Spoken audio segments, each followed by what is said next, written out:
ఈ ఏడాది good bye చెప్పే సమయం మరికొన్ని రోజుల్లో రానుంది. గతేడాదితో పోలిస్తే 2023లో బాలీవుడ్ సోయగాల సందడి తెరపై బాగానే కనిపించింది. భాషతో సంబంధం లేకుండా సినిమాలు చేస్తూ వారి అందం, అభినయంతో ప్రేక్షకులను కట్టిపడేస్తుంటారు ఈ అందాల తారలు.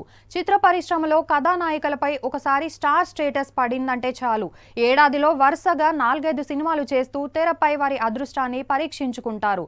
కానీ అందులో హిట్ మాట కనిపించి సత్తా చాటింది కొందరే.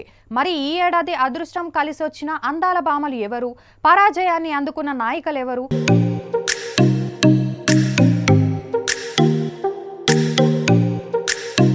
ఈ ఏడాది బ్లాక్ బస్టర్ సినిమాలతో జోరు మీదున్న మరో కథానాయిక దీపికా పదుకొనే.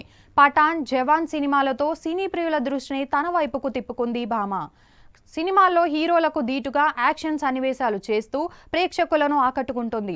గతేడాది ఆమె నటించిన గెహ్రాయ్, సర్కస్ లాంటి సినిమాలు ఆశించిన ఫలితాన్ని అందుకోలేకపోయాయి. కానీ ఆ సినిమాల ప్రభావం ఈ సంవత్సరం మచ్చుకైనా రానియకుండా తనదైన యాక్షన్ సన్నివేశాలతో బేష్ అనిపించుకుంది దీపిక.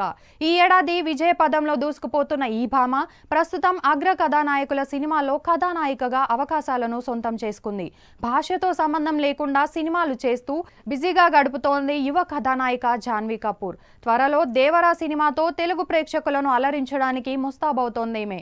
గతేడాదితో పోలిస్తే ఆమెకు ఈ సంవత్సరం కలిసొచ్చిందని అనుకోవచ్చు.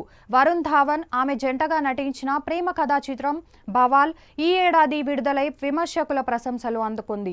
వీలే కాకుండా ఈ ఏడాది ఎన్నో విజయవంతమైన చిత్రాలతో కరీనా కపూర్, అనన్య పాండే, కియారా తదితర కథానాయికలు తమ అదృష్టాన్ని పరీక్షించుకున్నారు. గత 2-3 ఏళ్లుగా కత్రినా కైఫ్ నటించిన సినిమాలు పర్వాలేదనిపించాయి. 2022లో వెండితెరపై అలరించిన ఫోన్ బూత్ చిత్రంతో డిజాస్టర్ను తన ఖాతాలో వేసుకుంది కత్రినా. ఈ ఏడాది సల్మాన్ ఖాన్ సరసన టైగర్ 3 సినిమాతో ప్రేక్షకుల ముందుకు వచ్చిందామె. ఇందులో జోయాగా కనిపిస్తూ కళ్ళు చెదిరే యాక్షన్ సన్నివేశాలతో టవల్ ఫైట్తో కుర్రకారుల్ని ఉర్రూతలూగించింది. ఆమె నటనతో సినీ ప్రియులు ఫిదా చేసిన ఈ సినిమా మాత్రం వాణిజ్యపరంగా ఆశించిన ఫలితాల్ని అందుకోలేకపోయింది. త్వరలో ఆమె నటించిన మెరీ క్రిస్మస్ సినిమా విడుదలకు సిద్ధంగా ఉంది. ఈ ఏడాది వరుస సినిమాలతో ప్రేక్షకులను అలరించిన ఒక్క హిట్ ను కూడా అందుకోలేకపోయింది కథానాయిక కంగనా రనౌత్. నాయిక ప్రాధాన్య చిత్రాలు చేస్తూనే మరోవైపు దర్శక నిర్మాతగా రాణిస్తోంది. గతేడాది ఆమె నటించిన ధాకడ్ సినిమా కూడా ఆశించిన ఫలితాన్ని ఇవ్వలేదు. ఈ ఏడాది ఆమె కీలక పాత్రలు పోషించిన చంద్రముఖి 2, టీకు వెట్ షేరు, తేజస్ ఎన్నో అంచనాల మధ్య విడుదలైన విజయాలను అందుకోలేకపోయాయి. ఇప్పుడే కాదు, గత 2-3 ఏళ్లుగా ఆమె నటించిన సినిమాలు బాక్సాఫీస్ వద్ద నిరాశే మిగులుస్తున్నాయి.